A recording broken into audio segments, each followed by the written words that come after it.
राम राम जी सबको। आपका दिन मंगलमय हो। मैं ईश्वर से कामना करती हूँ आप हमेशा खुश और स्वस्थ रहें। तो आज हम बात करेंगे तेज़ाब के बारे में। तेज़ाब, एसिडिटी। गैस एक अलग रोग है। गैस एसिडिटी एक चीज़ नहीं है। और अगर मैं बात करूं दोनों चीज़ों को इकट्ठा लेकर चलने की, तो मैं इकट्ठा लेकर नहीं चल पाऊंगी। ना ही दोनों के एक उपाय हैं, ना ही दोनों से एक रोग हैं। दोनों अलग अलग हैं। गैस के अंदर पेट के अंदर दबाव सा बनता है, दर्द होता है। और एसिडिटी कलेजे में जलन, दस्त होना, कब्ज होना और कुछ खाने का मन ना करना, शरीर में जलन सी होनी, वो एसिडिटी है। और ये दोनों चीज़ें अलग हैं, आप समझ गए होंगे। और एसिडिटी के अंदर तेज़ाब जिसे हम बोलते हैं, उसे में देखने को मिलता है ज़्यादातर पीली उल्टी लगती है। यदि कोई वोमिट कर पाए, पानी पी के यदि आप उल्टी करें तो देखेंगे बिल्कुल पीला जो आम तेज़ाब देखने को मिलता है वैसा ही होता है। तो आज हम बात करेंगे केवल तेज़ाब के ऊपर। ये कैसे होता है, इससे क्या क्या रोग हो सकते हैं और इसका उपचार क्या है। तो तेज़ाब की हम बात करें तो तेज़ाब एक बहुत ख़तरनाक, बहुत बड़ी बड़ी बड़ी बीमारी है। सुनने में अजीब लगेगा आपको, क्योंकि ये हर किसी को आज लेकर चलें, हर घर छोड़ो, बच्चे से लेकर बुज़ुर्ग तक हर किसी की समस्या बन चुका है। इसका कारण क्या है बनने का, और ये मैं इतना क्यों बोल रही हूँ कि तेज़ाब एक बहुत बड़ी बीमारी है।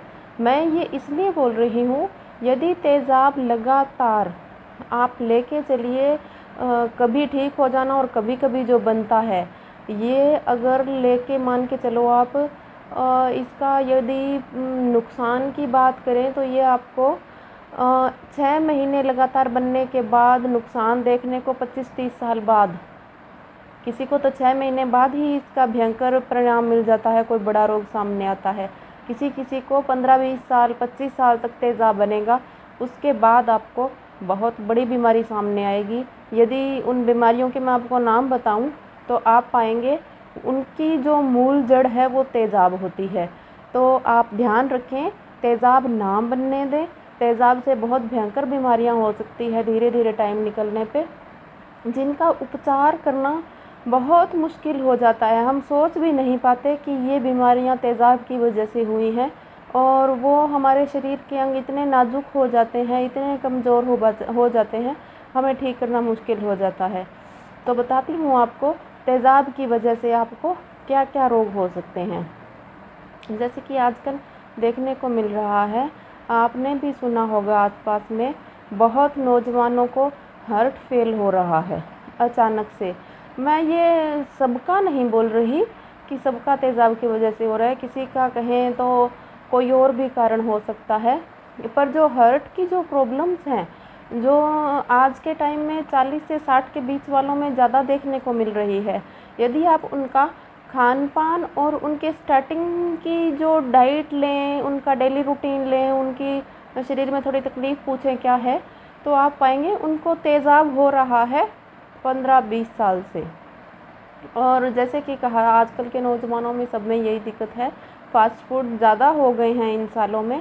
पहले हमारे यहाँ भारत का यदि आप रूटीन उठा के देखें, लगभग 40 साल पहले, 30 साल पहले, 50 साल पहले, तो आप पाएंगे जो हमारा खाना था, जैसे यदि आप बात करें शादी फंक्शन की भी, तो उस टाइम भी पाएंगे, उस टाइम भी हमारे फास्ट फूड्स नहीं थे, सीधी मिठाइयाँ थी, लड्डू, बूंदी, बर्फ़ी, नॉर्मल सब्ज़ी, रोटी, इतना ही होता था। पर यदि आज की बात देखें तो आप शादी की तो बात छोड़ ही दो, कोई अंत ही नहीं है चीज़ों का। यदि हम लेके चलें तो बेशुमार खर्च, जो ना कोई उतना खा पाता है, और है भी तो कम से कम 4-5 तो फास्ट फूड, फिर उतना ही मीठा, और मीठे में भी लें तो कुछ घी और तेल से मिक्स, और वो भी चीनी यदि लें तो आज के टाइम की जो चीनी इतनी ख़राब हो चुकी है वो भी ख़राब करती है। तो कहने का मतलब ये है, फास्ट फूड्स जो बढ़ गए हैं, और आज के जो नौजवान और बच्चे हैं जो मार्केट की बात करें या गाँव की बात करें, कहीं से भी आप ले लो, किसी भी बच्चे को ले लो, तो उसका जो प्राथमिकता होगी, यदि पूछा जाए और उसे उपलब्ध होता होगा, तो रोटी से पहले वो खाना खाना चाहेगा। तो जो उपलब्ध होगा उनको फ़ास्ट फूड, तो ज़्यादा फ़ास्ट फूड खाना चाहते हैं वो आपसे उम्मीद करती हूँ, विनती भी करती हूँ, फ़ास्ट फूड कम खाएं और जो घर में खाना सब्ज़ी बने उसमें भी तेल घी जो भी आप तड़का यूज़ करते हैं वो कम लगाएं। जैसे पूरी तरी ना दें, बिल्कुल हल्का डालें तेल घी जो भी आप यूज़ करें। क्योंकि ये मैं इसलिए बोल रही हूँ क्योंकि पहले तो हम घी तेल ज़्यादा भी अगर सब्ज़ी में लेते थे, पहले के जो बुज़ुर्ग थे, तो शारीरिक श्रम ज़्यादा था। आजकल लोग शारीरिक श्रम बहुत कम हो गया है और शारीरिक श्रम करने के लिए जिम का यूज़ करते हैं, तो भी वो उतना नहीं वो एनर्जी निकाल पाते, ना पचा पाते उस तेल को। मिर्च मसालों का कम से कम यूज़ करें, अपनी जीभ के स्वाद के लिए, शरीर का ना बिगाड़ करें। लोग कहते हैं हमें फ़ीका अच्छा नहीं लगता, तो अच्छा नहीं लगता, पर यदि आपको तेज़ाब की शिकायत है तो ज़्यादा मिर्च मसाला ना खाएं, क्योंकि इससे ये दिक्कत बढ़ेगी और इससे नुकसान जो आपको मैं बात कर रही थी, तेज़ाब से कौन कौन सी बीमारी हो सकती है, तो मैं आपको बता दूं, तेज़ाब से सबसे ज़्यादा दिक्कत हार्ट पर होती है और हार्ट हमारा शरीर का सबसे अहम हिस्सा है। यदि वह ख़राब और कमज़ोर हो जाएगा तो आप समझ सकते हैं, आप खुद समझदार हैं, यदि 2 मिनट के लिए भी सांसें बंद, 1 सेकंड के लिए भी सांस बंद, तो बंद, हार्ट बंद तो सब बंद। तो हार्ट पर सबसे ज़्यादा दबाव बनता है। उसके बाद तेज़ाब अगर शरीर में बन रहा है तो वो अपने प्रभाव पूरे शरीर में दिखाएगा। आप आंखें बंद करके महसूस कीजिए, मेरी चीज़ को समझने की कोशिश कीजिए। यदि फूड पाइप में शरीर में तेज़ाब है तो लीवर में तेज़ाब है तो लीवर को ख़राब करेगा और लीवर वो जैसा खाना पचाएगा, पित्त को जैसा रस देगा, जैसा खून बनाएगा, खून में तेज़ाब मिक्स होगा, हार्ट को नुकसान देगा। खून में तेज़ाब मिक्स होना, एसिडिटी बढ़ना, कोलेस्ट्रॉल बढ़ना एक ही बात है। और लीवर ख़राब, हार्ट ख़राब और तेज़ाब ज़्यादा बढ़ने पे आंतें ख़राब, बिल्कुल नाजुक अंग हैं ये, बिल्कुल नाजुक। आप समझ सकते हैं, आप भी महसूस कीजिए, यहाँ पे कोई लोहे की मशीनरी नहीं लगी जो डेली आप ख़राब खाना खाएं, तेज़ाब की जो बार बार बन रहा है तो अंदर क्या फ़र्क पड़ रहा है। जी नहीं, बिल्कुल नाजुक अंग हैं, इनकी देखभाल कीजिए, तेज़ाब ना बनने दीजिए, सब रोगों की जड़ निकलेगी ये। और ख़ासकर हार्ट के रोग, लीवर के रोग, आंत के रोग, अल्सर, सब ये तेज़ाब से बनते हैं। तो वीडियो ज़्यादा लंबा ना जाए, ज़्यादा से ज़्यादा बात और जानकारी आपको दे सकूं, इसलिए जल्दबाजी में बता रही हूँ। अब इलाज की बात यदि हम करें, ये तो कारण हो गए तेज़ाब बनने के, तो फास्ट फूड मैंने आपको बता दिया। और रोग हो गए तेज़ाब से, क्या क्या रोग हो सकते हैं। तेज़ाब कोई छोटा रोग नहीं है, लगभग मूल सभी बीमारियों का यही निकलता है। तो ये ना बने, इसके लिए कम तेल का खाना खाएं और आप फास्ट फूड ना खाएं। यदि बन गया है तो उसका क्या उपचार करें। ये किसी को लगातार बन रहा है तो हम बॉडी को डिटॉक्स कैसे करें। तेज़ाब ना बने इसके लिए आप यदि दिन में 2 बार खाना खाएं, 3 बार खाएं, जितने भी बार खाएं, बीच में आप 250 ml 300 ml तक गुनगुना पानी लें। गुनगुना पानी, ना गर्म ना ठंडा। चाहे हार्ट का मरीज़ है, चाहे ब्लड प्रेशर का है, गुनगुना पानी हर कोई ले सकता है। घूट घूट करके बीच में पीना है। जैसे हम अब गर्मियाँ आ रही है, सब लोग मैंगो शेक बनाते हैं, तो अकेला आम मिक्सी में नहीं घुलता, वैसे ही खाना पेट में अकेला नहीं घुलता, लीवर से पचने में मुश्किल होती है। यदि थोड़ा थोड़ा बीच में पानी पिया जाएगा। आप लस्सी ले सकते हैं, मैं लस्सी किसी की बंद नहीं कर रही, सुबह के टाइम कोई दही लस्सी खाने के साथ ले रहा है, ले, पर वो थोड़ा सा पानी आप ज़रूर पिए बीच बीच में। इससे क्या है, खाना पचाने में शरीर को, पाचन तंत्र को बहुत आसानी होगी। यदि खाना आसानी से पचेगा, खाना चबा के खाएं, मिर्च तेल कम डालें, तो आप देखेंगे पहले टाइम से ही आपको आराम मिलेगा। तेज़ाब में दिक्कत ज़्यादा है। लौकी का जूस पीजिए, सुबह खाली पेट भी पिए, शाम को भी पिए, ये बहुत अच्छा है। पुदीने की चटनी, पुदीने का जूस पिए, गन्ने का जूस पिए, छाछ में पुदीने के पत्ते सुखा के, हरे जो भी हैं, काला नमक, काली मिर्च डाल के पिए। ये लिक्विड ज़्यादा पिए।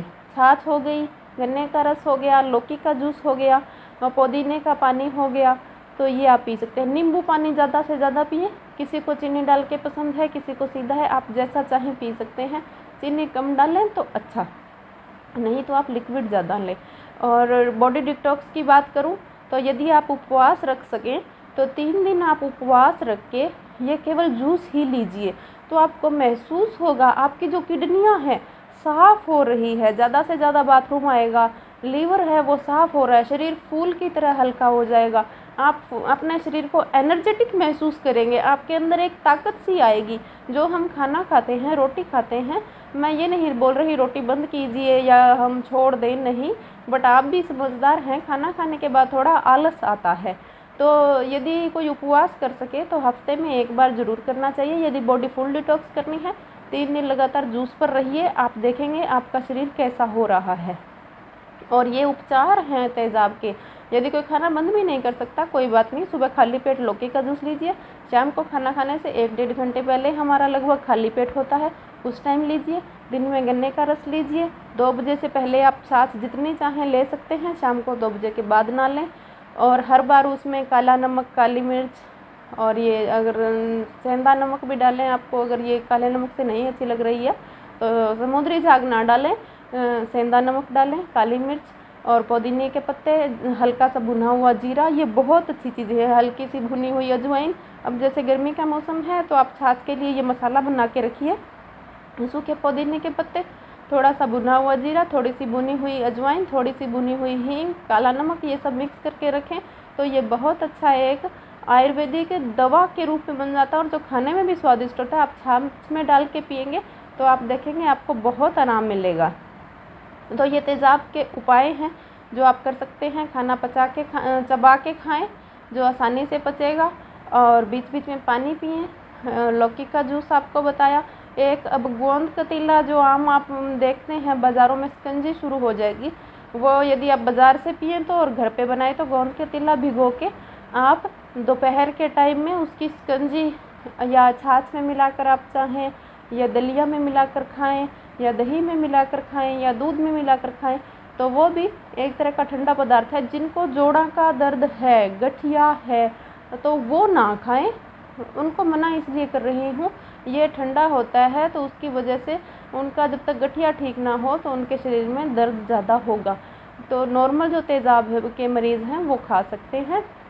तो आपसे विनती है इस तेज़ाब से छुटकारा पाएँ, मिर्च मसाला ना खाएँ, बाहर का ना खाएँ, ना बनने दें, क्योंकि ये बहुत बड़ी बीमारियों की जड़ है। और उपचार मैंने आपको बताया, आप इनको लगातार 1 हफ्ते, 15 दिन, 1 महीने तक कीजिए, आपकी बॉडी डिटॉक्स हो जाएगी। उसके बाद नॉर्मल खाना खाइए, पानी दिन में ज़्यादा पिएं, गर्म पानी ना पिएं, नॉर्मल टेम्परेचर का पानी पीजिए। जो किसी भी तरह के मरीज़ के लिए ऐसे भी नहीं है कि नहीं पीना, ठंडा पीना है तो मटके का पिएं, फ्रीज़ का पानी ना पिएं जो तेज़ाब का मुख्य कारण हो सकता है, क्योंकि फ्रीज़ का पानी हमारे शरीर में बहुत ख़राब करता है। तो उम्मीद करती हूँ आपको सारी जानकारी बहुत पसंद आई होगी। आज़मा के ज़रूर देखना, क्योंकि आज के टाइम में हर किसी को इसकी ज़रूरत है और ये हर बीमारी की लगभग कहें, वैसे हर की नहीं, बहुत सी बीमारियों की ये जड़ है। तो इसका उपचार करें, स्वस्थ रहें, मस्त रहें। चैनल को सब्सक्राइब करना ना भूलें, बेल आइकन दबाएं, ज़्यादा से ज़्यादा शेयर और सपोर्ट करें। Thank you.